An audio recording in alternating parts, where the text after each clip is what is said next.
They arrived cloaked in the veil of diplomacy. The Galactic Council, that grand assembly of the galaxy's most ancient and enlightened civilizations, had long observed the flickering signal of a young species on the outskirts of the Orion Arm primitive. Loud, chaotic, a species that laughed at the void, launched metal coffins into orbit, and danced with extinction as if it were a rite of passage for centuries. Humans had been deemed pre-FTL and were therefore protected by interstellar protocol. But now, something had changed. Scouts vanished. Drones sent to Earth's orbit stopped transmitting. Their black boxes retrieved with signs of deliberate interference. Then, the Council received a message not from diplomats, not from planetary leaders, but from something Earth called the UNSC Defense Corps. The message was brief. It did not request peace. It did not seek alliance. It simply said, "We see you."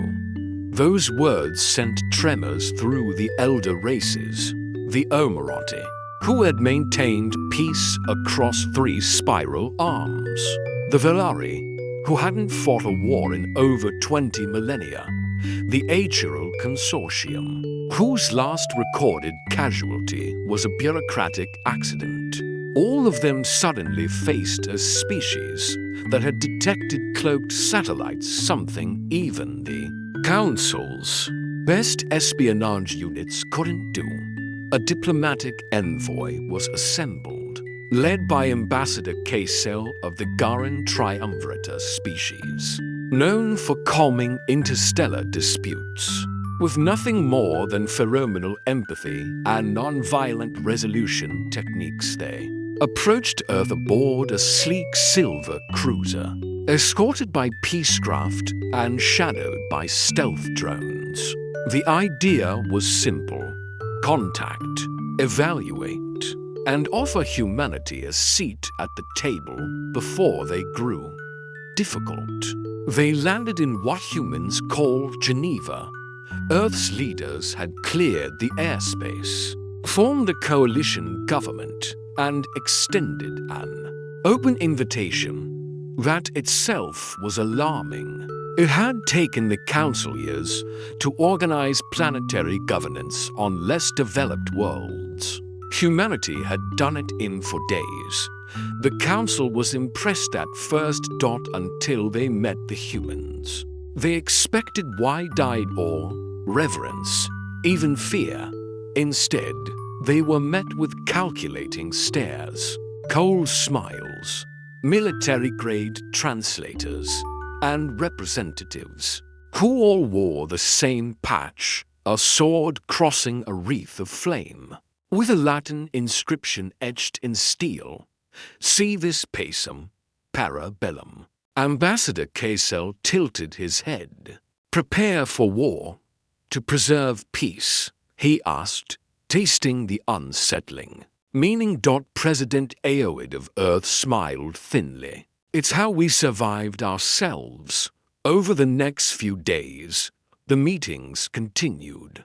There was no ceremony, no dancing, no exchanging of gifts or pleasantries. The humans asked hard questions.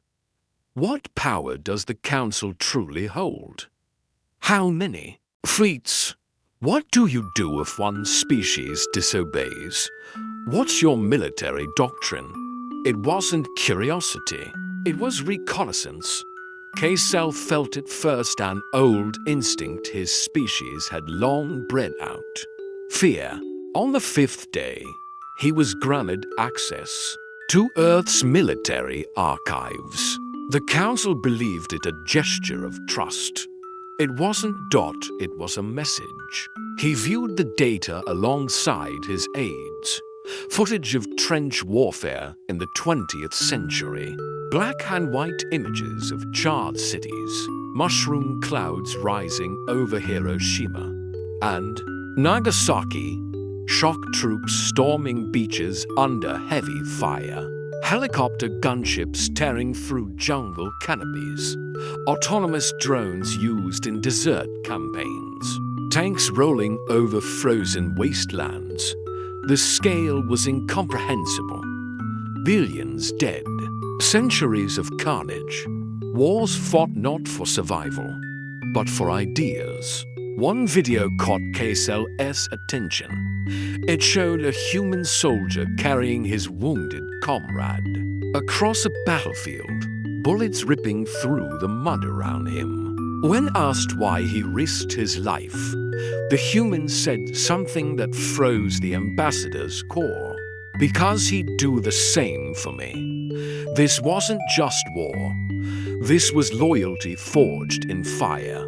Sacrifice without hesitation. They didn't just fight. Well, they fought together. Later that night, KSL attempted to access restricted archives only to find they'd been preemptively blocked. "We gave you enough," Earth's liaison said. "The rest, you don't want to see it," KSL insisted. "We are the Galactic Council. We have authority." The human leaned in. "And we're humanity. We don't care." That was when KSL understood. They weren't just prepared for war. They were engineered by it. Every technological innovation, every cultural trait, every instinct, they all stemmed from millennia of fighting. Humanity hadn't just evolved. They had weaponized evolution itself. Still, the ambassador held hope. "Surely," he said to his aides in private, "a species so scarred must crave peace above all." But the next morning, a new demonstration was arranged. Not by the humans, but by one of Earth's training programs. They called it a simulation. The council delegates were escorted into a massive underground facility. Screens surrounded them in every direction. The room dimmed, and then chaos. The simulation unfolded in real time. A hypothetical invasion of Earth by a superior alien force. Giant ships, orbital strikes, overwhelming odds. The humans didn't. Panicked. They adapted. Within minutes, civilian networks were turned into encrypted comms relays. All satellite constellations were reconfigured into kinetic weapon platforms. Cities were evacuated not in disorder, but with militarized efficiency. Within hours, resistance cells were launching coordinated attacks across continents. They even hijacked enemy vessels mid-atmosphere using code injection through sonic resonance, a method no council species had even considered. And when one of the council aides asked why Earth wasn't shown winning outright, the simulation commander merely replied, "This isn't our first extinction event. We don't count on winning, we count on surviving." No one spoke on the flight back to orbit.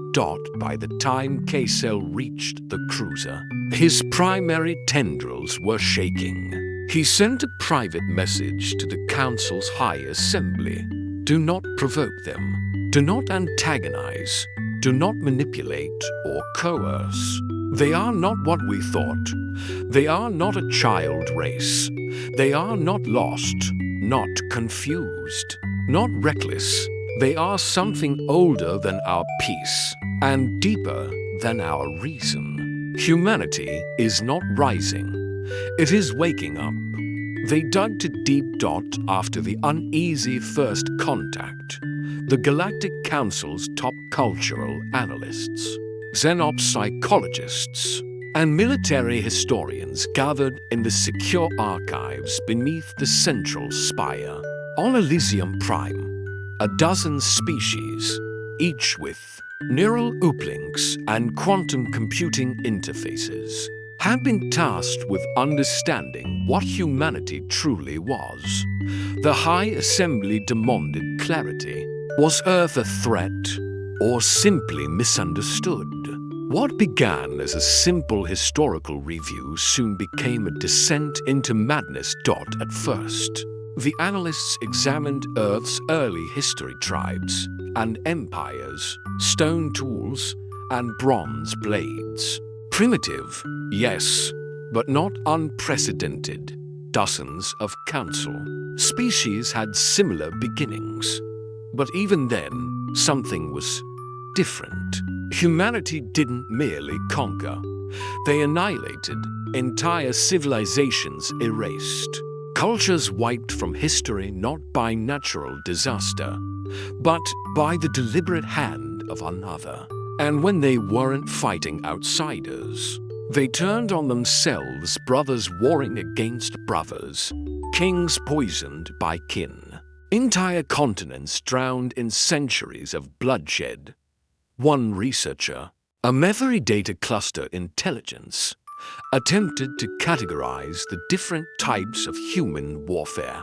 The results broke the interface: religious wars, ideological wars, colonial wars, civil wars, proxy wars, asymmetric warfare, total war, limited war, Cold War, biological war, psychological warfare, economic warfare, genocide, ethnic cleansing, nuclear deterrence, mutually assured destruction. No pattern, no rhythm, only a relentless drive to weaponize every conceivable form of conflict. Humanity didn't just fight with weapons. They fought with ideas, with belief, with hate, with love. The Council tried to rationalize it. All species fight, the Valari Chancellor said. Conflict is a stage of development, but the data kept coming.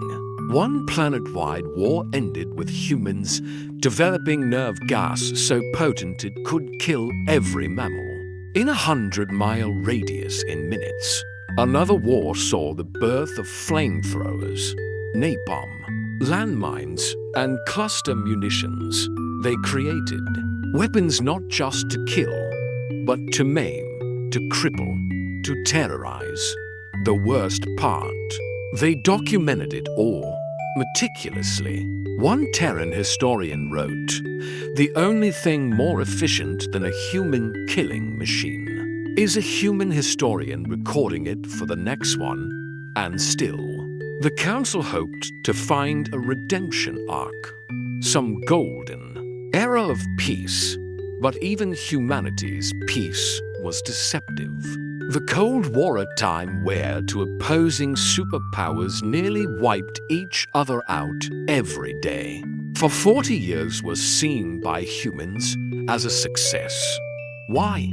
Because they didn't push the button. To the Council, this was madness. They called it deterrence, the balance of terror, peace through the threat of extinction. One Eridani sociopsychologist asked during a briefing, why would a species build weapons that could burn their own atmosphere to ash, and then not use them? A human observer, who'd been quietly sitting in the room, replied, because someone else might. That was the moment the Council understood. Humanity's restraint wasn't born from mercy. It was born from fear of what they themselves might unleash. And so they built doctrines, entire civilizations worth of philosophy and economics based on managing their own capacity for annihilation. They created rules of war, Geneva Conventions, international courts, post-war rebuilding plans. They understood, more than any other race, that war was inevitable. But horror didn't have to be. The High Assembly authorized deeper psychological analysis. Xenopsic units focused on human behavior under stress. Combat footage from 100 conflicts was fed into neural simulators. What emerged was terrifying. Human soldiers continued to fight after losing limbs, Some didn't stop even when mortally wounded. There were reports of entire units defending positions under hopeless odds simply because they had orders or worse, because they believed in something. They didn't just fight for survival. They fought for country, for honor, for vengeance, for love. The Varelian tactician who had once dismissed humanity as anomalous primitives stood before the council and whispered, "They make death a religion." The council had encountered warrior species before the Creel, who bred for battle, the Runtari, whose entire society was built on tools and ritual combat. But even they showed restraint, predictability, honor. Humans had no such limits. In one archive entry, a human general authorized a firebombing campaign on enemy cities. The estimated civilian casualties exceeded 100,000. When asked why he didn't stop the assault, the general replied, "Because the alternative was longer suffering." Another report revealed that humans, when captured and tortured, often refused to give up information not because they were incapable, but because they chose pain over betrayal. In another case, an entire city was reduced to rubble by its own defenders to deny it to the enemy. That level of psychological fortitude, of calculated cruelty, of strategic suffering was beyond comprehension. And yet this is what puzzled the council. Most humans weren't monsters. Not entirely. They sang songs about peace, wrote poetry about lost lovers, painted masterpieces after wars, built monuments to remind themselves of the pain. They wept over their history, but they never forgot it, never buried it. And when asked why, a Terran philosopher had written, "Because forgetting would mean we're ready to do it all again." The analysts stopped sleeping. Data review teams began reporting mental breakdowns. One Velari archivist had to be sedated after reading the account of a human who volunteered for a suicide mission not out of duty, but to protect children he'd never met.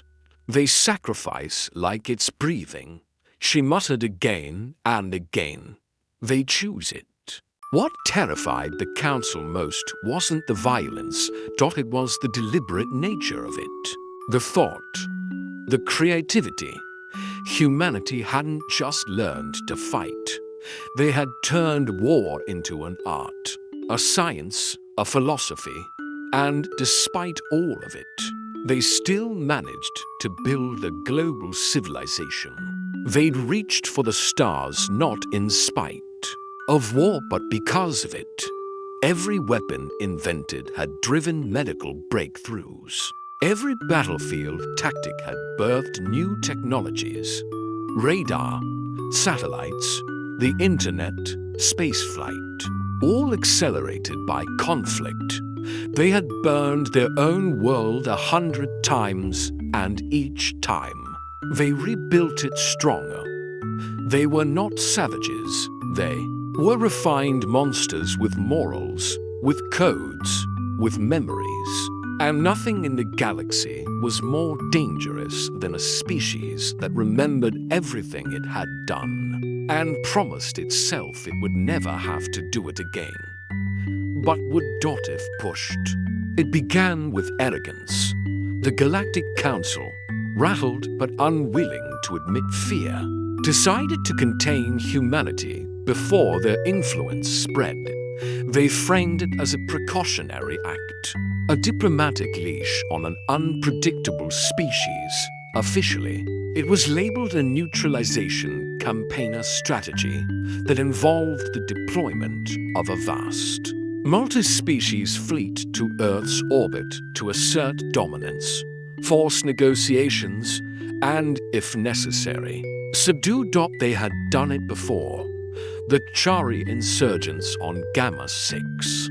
the Nora rebellion in the Drechtel cluster, the suppression of the Marvari Void Knights, each time overwhelming numbers and superior technology had ensured swift compliance.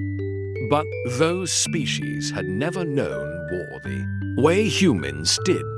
They had never grown up in fire. This time, they weren't dealing with rebels. They were dealing with professionals. The fleet consisted of over 900 capital ships, thousands of support vessels, and elite troops from across 12 council species. It was the most powerful task force ever assembled in peacetime. The commanders were confident. The humans had only just begun reaching out into their solar system. They had no interstellar ships, no wormhole access, and no known fleet capable of counterattack. The first mistake was assuming Earth wouldn't see it coming. Before the fleet even reached Jupiter, they lost 6 stealth frigates. No distress signal, no debris field, just gone. The flagship Dawn reported sensor anomalies around the asteroid belt, static echoes, strange gravitational fluctuations, minor electromagnetic pulses mimicking natural phenomena. But when they sent a recon patrol, only one craft returned, with its AI core fried and crew dead from unexplained hemorrhaging. Still, the Council pressed forward. They entered Earth's orbit in perfect formation, aligned like a ring of judgment round the blue marble below. The message was broadcast in over 800 human languages. This is the Galactic Council peacekeeping fleet. Humanity is hereby ordered to cease all military activity and submit to Council mediation. Compliance will ensure peaceful integration. Earth responded to minutes later. No diplomats. No please. Just a live feed from the surface showing a single building, a grey, brutalist structure made of blast concrete, hidden under a mountain range. It had no name, only a designation, Fort Terra 9. Then came the voice. Firm. American accent. Stand by for live demonstration. The sky above Earth shimmered. Then bled.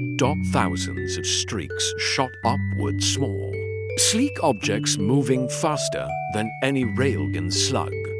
They didn't match any known propulsion system. Some appeared to fall upward, others blinked between coordinates, without crossing space. Within 30 seconds, over 600 autonomous orbital defense drones had exited Earth's hidden network of launch silos and camouflage rays. They moved like wolves.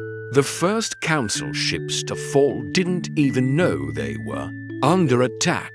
Invisible kinetic rods tore through shields like they weren't there. One Garan battleship was gutted from stern to bow by a relativistic spike. Another ship simply imploded after what the humans later called gravitational lensing warfare, a manipulation of micro-singularities that made entire regions of space fold in on themselves. It wasn't war.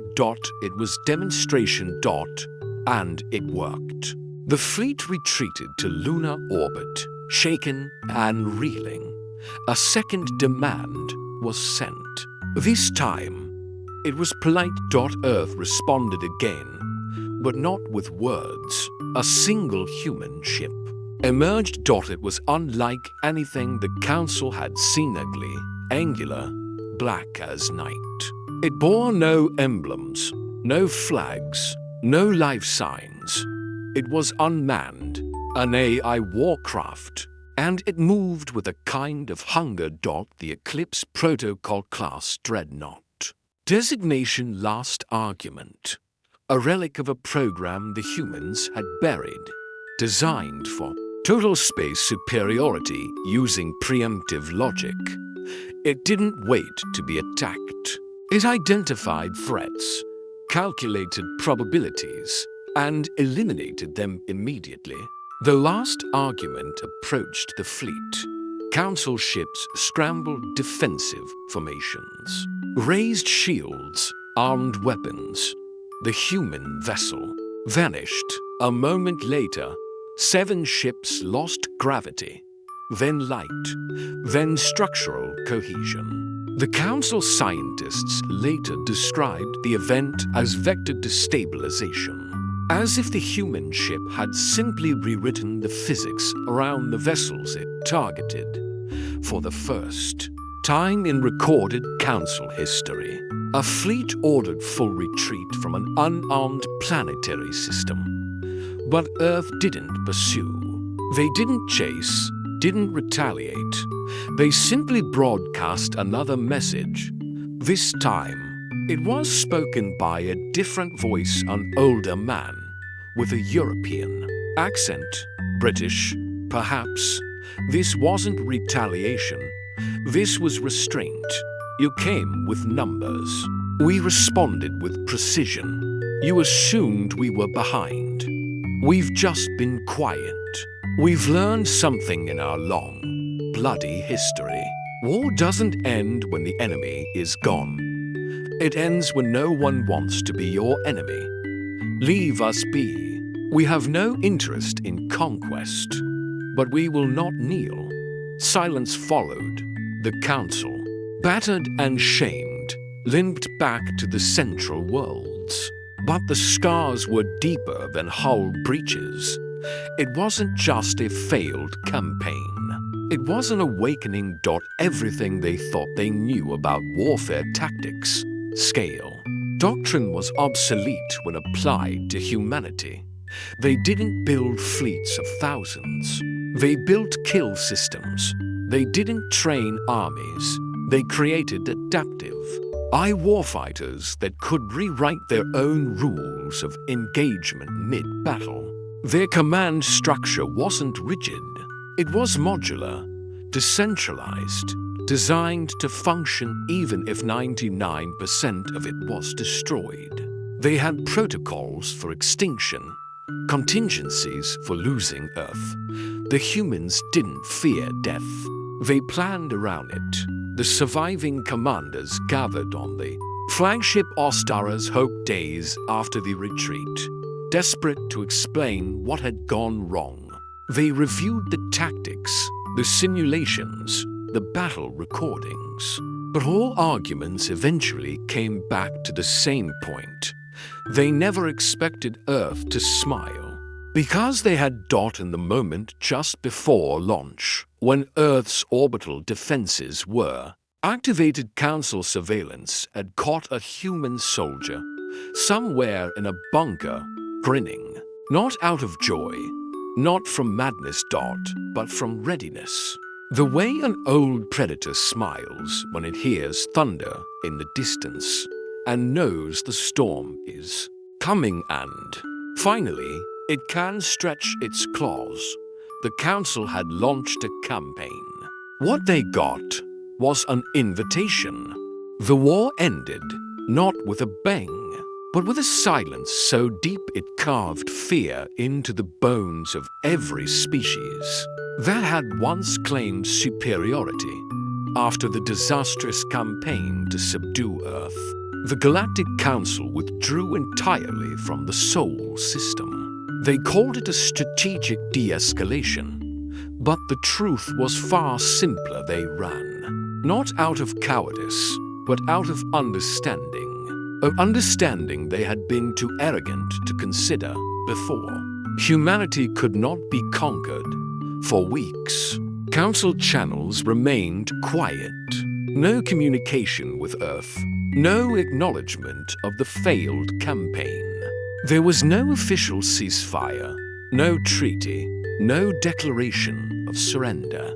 But the absence of retaliation from Earth was louder than any formal agreement.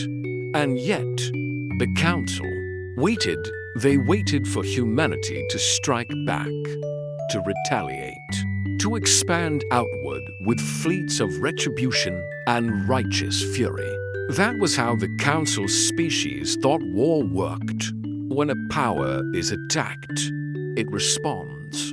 When humiliated, it seeks vengeance.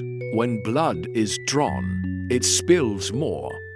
But Earth didn't invade. They didn't chase the broken fleet. They didn't send messages of condemnation or threats of reprisal. They simply went silent. The same kind of silence a lion gives after killing. Its appetite sated, but its teeth still wet with blood. That silence, more than anything, terrified the Council. The High Assembly convened in secret. The session was encrypted, broadcast only on dark, subspace frequencies reserved for existential threats. No translators, no recorders, just truth. And fear. Ambassador Cassell stood before them, older now, thinner. The once glossy shimmer of his Garan skin had dulled. His tendrils moved with tremors. He hadn't spoken since his return from Earth months ago, but now he raised his voice not with power, but with certainty. They didn't defeat us in battle. They dismantled the idea of us.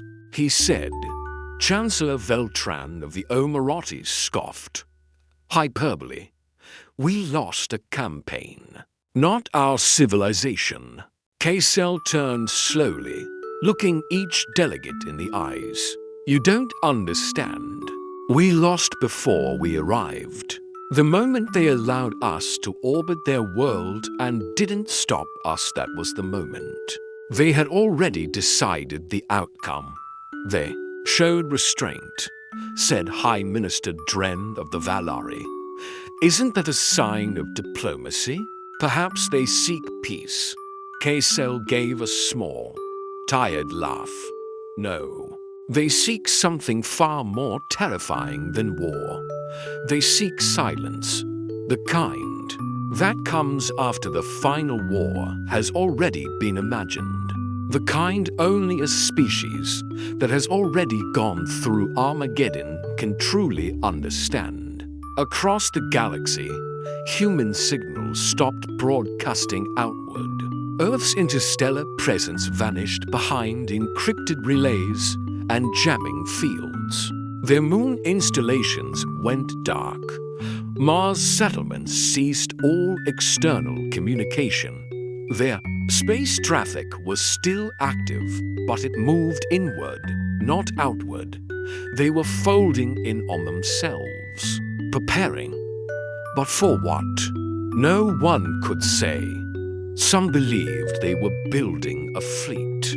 Others believed they were perfecting weapons of planetary erasure.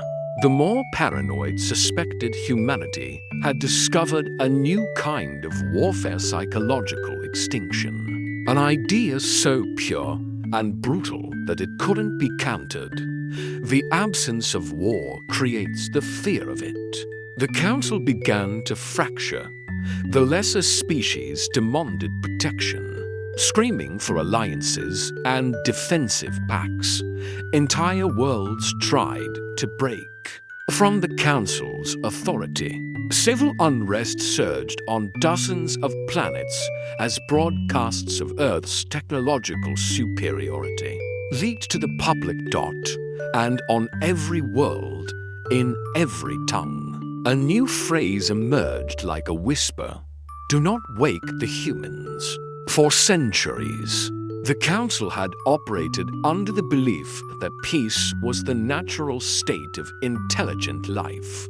That war was a disease cured by civilization.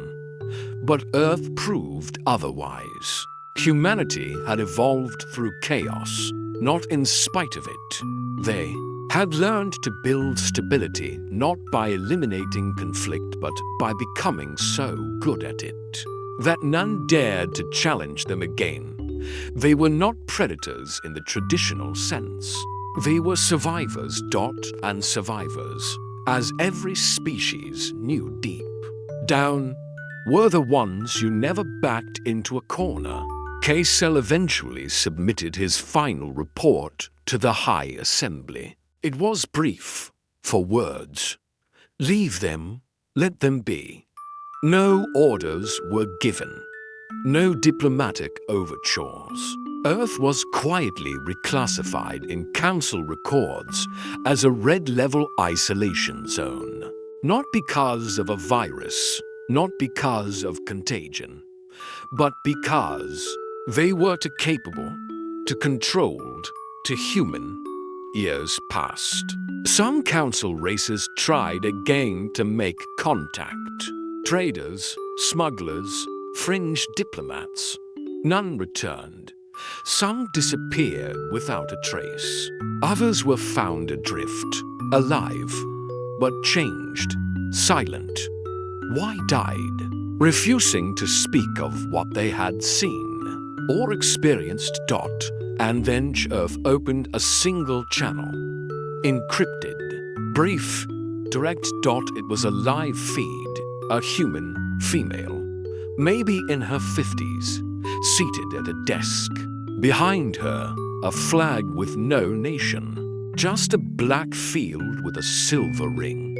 She looked into the camera, not smiling, not scowling. Calm, measured. We don't want war. We don't want conquest. We've seen what that path brings. We've walked it for millennia. We've buried our children in every continent. We've learned.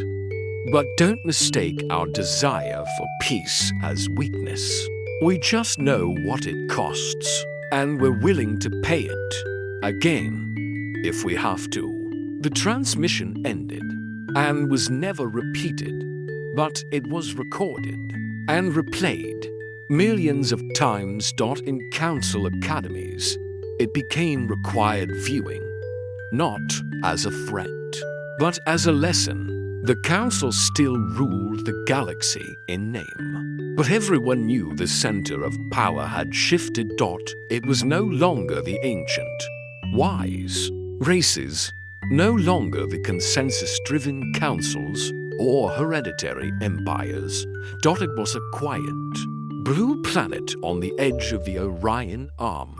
A planet of contradictions, of warriors and poets, monsters and martyrs, engineers and executioners.